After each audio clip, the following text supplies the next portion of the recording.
Onivia, League of Legends highlights. For DRX, I don't think, outside of Kingen getting on top of him, or Kingen or Pioshi, I assume, I don't know what the matchup is actually going to be. Because like I said, I like this way more. I hope they stick with this. And he's clearing all the vision now, so he definitely showed himself. Yeah, but I'd imagine they don't expect him to actually be on it. And that's really nice. And general Herald percentage. But, okay, here we go. We're trying to get on top of Jet. He has his flash, but he will not use it as he says he's done. And 14.5 minutes will be much. Nice. Unless he took aggro on the turret, though, but he doesn't seem to care. He's trading back really nicely.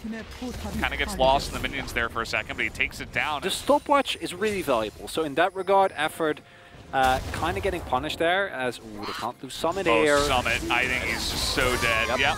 Immediately burst down. It seemed like he had zero clue, and there is zero vision. So with Krakow up on the top side, he just behind them. He doesn't quite have Meganar, though, so he needs some time, but they're kind of between a rock and a hard place here. Pyosik sets up a nice engage, and that Galio ultimate gets a lot of value, but Krakow gets a huge kick into the Gnar here, but Summit is trying to do this all by himself as Fate. He was over there just chasing down the Diana, as Jet is just going to evacuate the rest of his team. The Dragon here will go the way of Liiv SANDBOX on top of the 2 kills. I think DRX part of that as well as you reasonably could have. They take into account Summit, immediately spread apart to make sure that the Gnar doesn't get too much value. Unfortunately, the engage from Liiv SANDBOX is still very nice. Fate dives in very deep to get so much damage done, and eventually they collapse on top of Summit. Doesn't really matter when the rest of your team has taken so much damage. Prince also staying virtually at full health throughout the entirety of that fight, meaning that any... And Prince is just a turret. I mean, you're running straight into damage, and there's not much you can do, so they're just going to give away the Cloud Soul. And Effort's like, okay, we're ready to go, right? We're not going to allow you to do the Baron. We're going to take position in the middle of the... Also, Summit, unlike many of the Gnars we see who goes for Steric immediately, is going for a build that provides you with more sideline pressure, right, in the Black Cleaver. Start of the Drake here. I don't know what DRX is going to do about this, seemingly. Yeah. They just have a literal human turret instead. So why do you need to run at them? You don't. You just set up your moving, flying turret, and you just put them where you need the damage. And that's what happens. Liiv SANDBOX do have a gold lead now, so that is the one change that has happened. They've finally made it to the big time. They have taken a gold lead against DRX in Game 1. All it took was taking a Baron to no answer from DRX. And yeah, I mean, it was the Ezreal, it was also the Gnar. You consider the bans that they went for on blue side, it was Lucian, LeBlanc, and Gwen.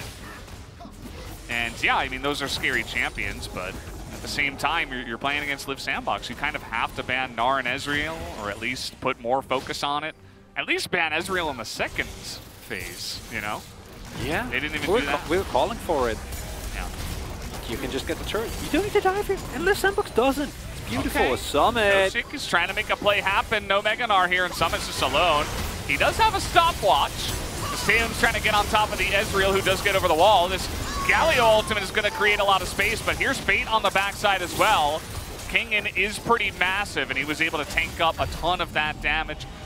But they're able to trade it back. It ends up being a 1-for-1, but they do stop the Baron push of the SANDBOX. Summit is able to hop back. The damage still being done to the Elder. It's resetting a bit, as there's the Moonlight Vigil coming through, but Prince is going to tank through that, of course, as Akali laughs at Galio. It's the side gonna story. flip it? Yeah, well, it looks like it. Kingen's getting in the pit, and look at that damage as Fate gets immediately exhausted. The smite did go down from actually the Lee Sin, but Fate's able to get out of that backline, take out the Galio. Kingen and Pyosik tanking for so long, but Pyosik goes down, and the Dragon will be Liiv SANDBOX's, and that is going to be the nail in the coffin.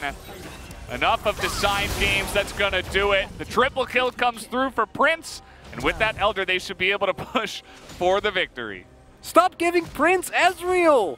Stop doing it! It's not allowed! It's banned, actually, in the LCK, but not banned in this game for some reason. I How do they keep getting away with? Why do you keep getting the pick? I don't get it, Veldas. After both ban phases. At this point, we should know. Well, maybe DRX will know for game number 2 because it's not going to help them here. As that's going to do it for game number 1. The Nexus goes down. Liiv SANDBOX will enjoy a very easy ride to the victory there in game number 1.